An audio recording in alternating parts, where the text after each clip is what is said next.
বলছি আমার নবী বলেছেন আদিবু আওলাদাকুম আলা সালাতি খিসালিন হুব্বি নবিকুম ওয়া হুব্বি আহলি বাইতিহি ওয়া আলা কিরাআতিল কুরআন।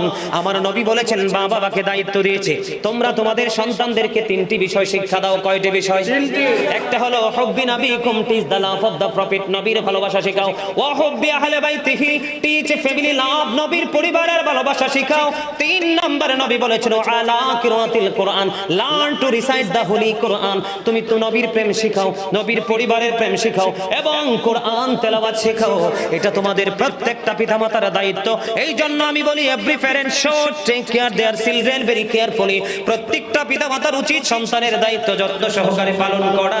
আর আমরা সন্তান হিসাবে উচিত we should be our parents, আমাদের প্রত্যেকের উচিত আমাদের পিতামাতাকে মান্য করা। কারণ paradise of the child under the feet of the mother, মায়ের পায়ের নিচে সন্তানের জান্নাত। আরো জোরে।